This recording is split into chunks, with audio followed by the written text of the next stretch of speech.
I like you, she said with a smile as she leaned into him, pushing him into the already tight space. I know tomorrow is the wedding, but how about tonight? You are technically still single, right?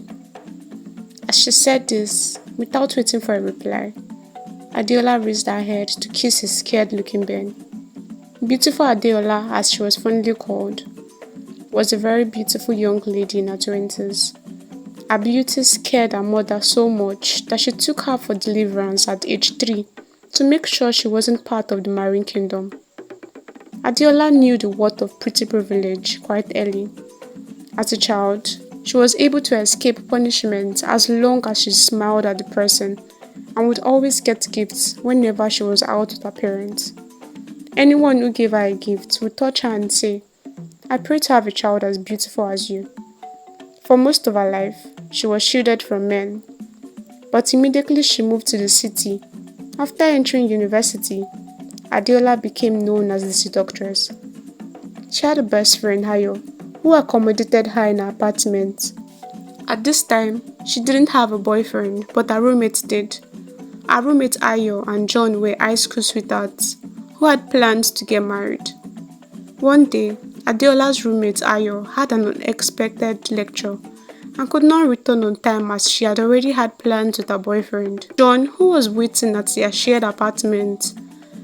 As he waited for Ayo's return, Adeola came into the living room from her room and sat next to him. After some minutes, she went into her room and changed into a more revealing shirt. As she started sweeping the living room, we haven't swept today, she disclosed to John as she bent down to sweep, making sure her waist vibrated as she moved.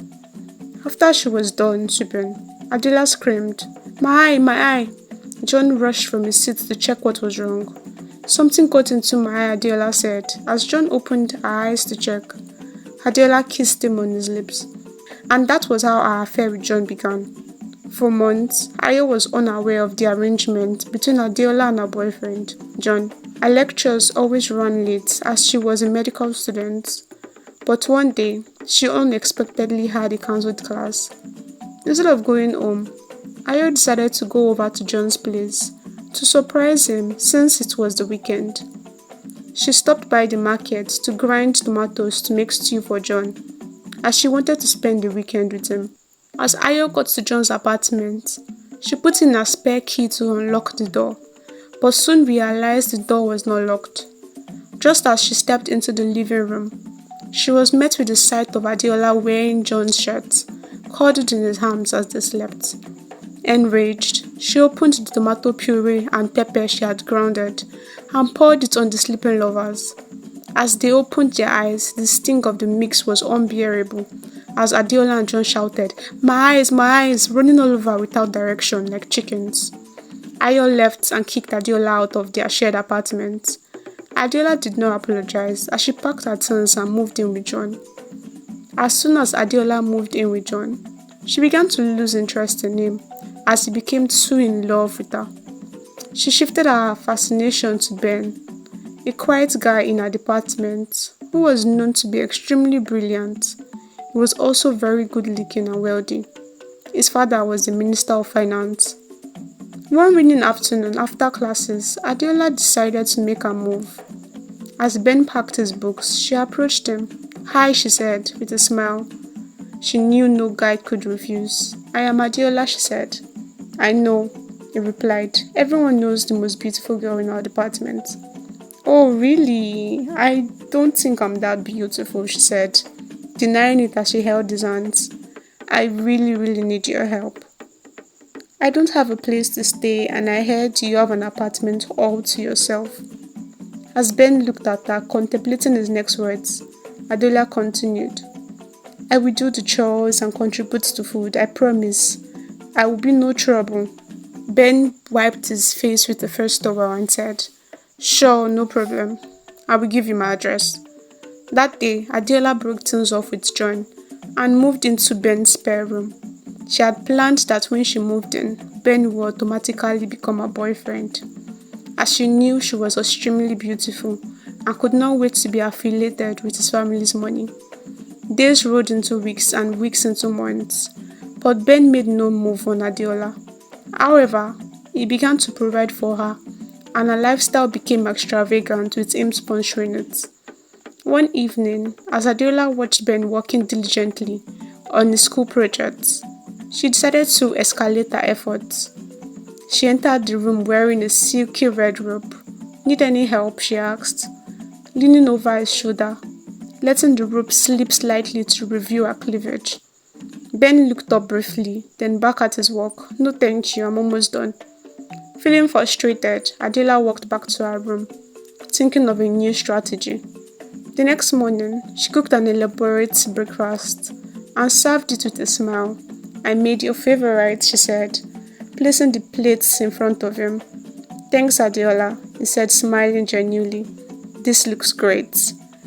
Ben never brought any girl over, but all that changed in their final year, when he started to see Doing, a fresher who was their junior colleague.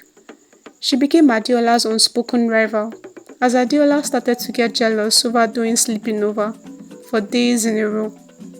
Ben, who usually doted on her, transferred his attention to his girlfriend. Adiola decided she could not share Ben with anyone else and made plans to ruin the relationship of the pair. She suddenly changed her indifferent behavior towards Doyin into friendship. She began to ask Doyin to hang out with her, and soon Doyin got relaxed around Adiola. One day, as Doyin and Adiola were hanging out, Adiola suggested they make lunch together and asked Doyin for her phone as she wanted to call her parents and she was out of her time. Doyin gave her the phone and went into the kitchen to start lunch.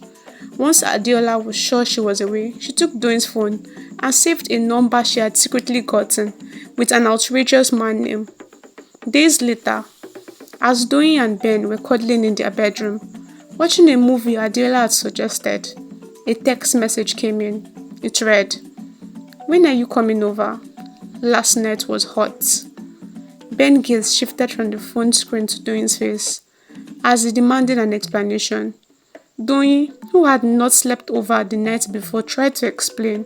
"I don't know this person." Just then, another text came in. "Are you without your boyfriend? Is that why you are not replying?" The message pushed Ben over the edge as he asked Doyin to leave his house, ending their relationship, or so Adiola thought. Some weeks later, Doyin returned to Ben with a printed out call statement from her network provider, proving she had never had a conversation with that number. Despite not having an explanation for how the number was saved on her phone, the pair reconciled and became stronger than before. This irritated Adiola, as she had been making moves on Ben, who was mopping around the house heartbroken.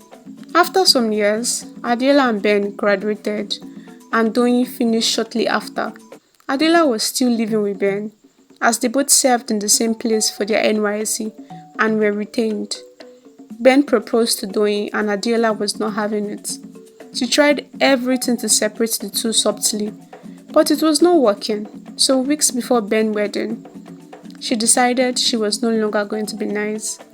She began to dress provocatively, tending to all of his needs before he knew he needed them. She wanted to prove she was wife material as well. Ben seemed oblivious to her attempts, as he never suspected Adiola was attracted to him. Sometimes later, a scream was heard in the house from Adiola's room. Ben ran over to check and followed the direction of the scream into the bathroom. As he entered, he saw Adiola naked. "There was a big spider," she said as she ran into his arms. "Here's a towel." He gave her to cover herself as he went in search of the spider. "There's nothing here," he said. "Don't worry," Adiola said. "I'm sure my screaming scared it." She feigned. That evening, as Ben was searching for his cufflinks, which he would be using on his suit, Adela walked in, still dressed in a see-through top and short skirt. "What are you looking for?" she asked. "My cufflinks," Ben said worriedly. "Well, that's sad. But I'm also looking for something," she said with her eyes looking sadly at Ben. "What are you looking for?" he asked, concerned. "You," she said. "Me? How?" Ben asked. "I'm right here." "I like you," she said with a smile, as she leaned into him, pushing him into the already tight space. "I know tomorrow is the wedding, but how about tonight?" You are technically still single, right? As she said this without waiting for a reply, Adela raised her head to kiss a scared looking Ben. That night, Adela was still cuddled with Ben in bed as someone walked in. It was Doyin. Adela had texted her with Ben's phone, asking her to come over, and had made sure all the doors were open to give Doyin easy access. Doyin walked into the room and slapped Ben awake. You invited me over a day to our wedding so that I can see your cheating house, right? I had asked you several times what was going on with you and her, and you said nothing. The wedding is off, she said as she began to cry, leaving a stunned Ben. As Doyin stormed out of the house, Ben sat up in bed, rubbing his cheek, still dazed from the sudden confrontation. Adela, sensing her victory, wrapped her arms around him. Don't worry, Ben. Everything will be okay, she whispered, her voice filled with feigned concern. The next few days were a whirlwind. The news of the cancelled wedding spread quickly, and Doyin's friends and family were devastated. Ben, caught between guilt and confusion, found himself spending more time with Adiola. She comforted him, cooked for him, and slowly insinuated herself into every aspect of his life. One evening, about a week after the incident, Ben received a call from Doyin. She wanted to meet and talk things over. Adiola overheard the conversation, felt a surge of panic. She needed to solidify her position before Doyin could sway Ben back. Adiola quickly devised a plan. She knew Ben was still vulnerable and confused. The next morning, she put her plan into action. She prepared a lavish breakfast and waited for Ben to wake up. As he walked into the kitchen, still groggy, Adiola took a deep breath and made a move. Ben, she said, her voice trembling slightly, I have something important to tell you. Ben looked at her concerned. What is it, Adiola? I am pregnant, she said, watching his reaction closely. I know this is sudden, but I can't bring a child into this world without a stable family, she said. Ben's eyes widened in shock. He sat down heavily, trying to process the news. Adiola continued, her voice soft and persuasive. I need you, Ben. Our baby needs you. Let's get married and give this child a proper family. The weight of the situation bore down on Ben. He felt trapped, but he also felt a sense of responsibility. He had always prided himself on being honorable, and now, with a child on the way, he felt he had no choice. A couple of weeks later, a small, hastily arranged wedding took place. Adiola got what she wanted. Standing next to Ben, as they exchanged vows, she wore a triumphant smile, knowing she had secured her place in his life and his wealth. However, as the wedding guests celebrated, Ben couldn't shake off a nagging feeling of unease. Deep down, he knew something wasn't right. But he pushed down those thoughts aside, focusing on the commitment he had made. Months passed and Adiola settled into her new role as Ben's wife. She enjoyed the privileges and the lifestyle that came with it. But as time went on, Ben's unease grew. He noticed subtle changes in Adiola's behavior and began to question the circumstances that had led them to this point. One evening, while Adiola was out, Ben found himself in her study. As he absent-mindedly flipped through her documents, a small folded piece of paper fell to the ground. Curiosity piqued, he picked it up and unfolded it.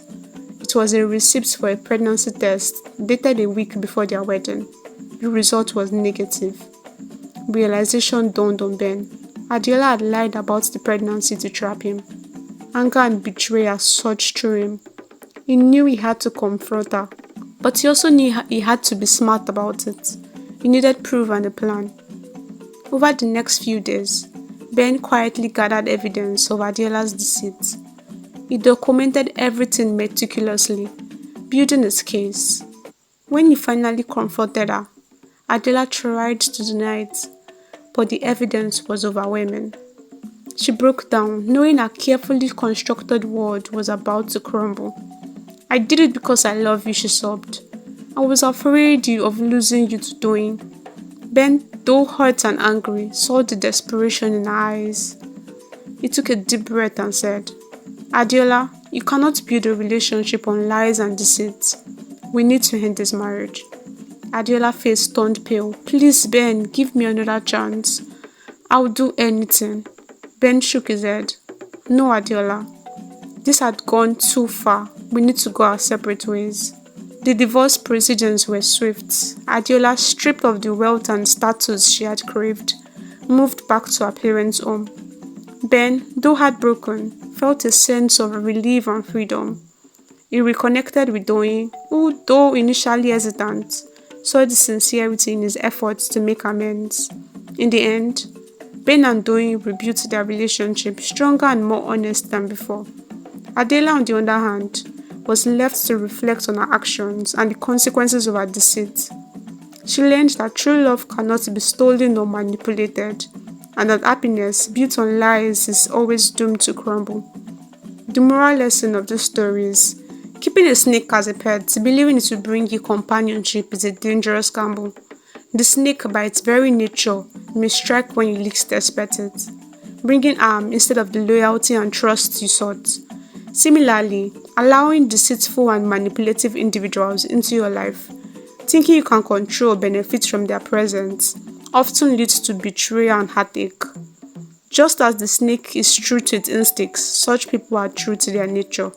The Bible verse is taken from Proverbs 4:14-16. Do not set foot on the path of the wicked, or walk in the way of evildoers. Avoid it. Do not travel on it. Turn from it and go on your way.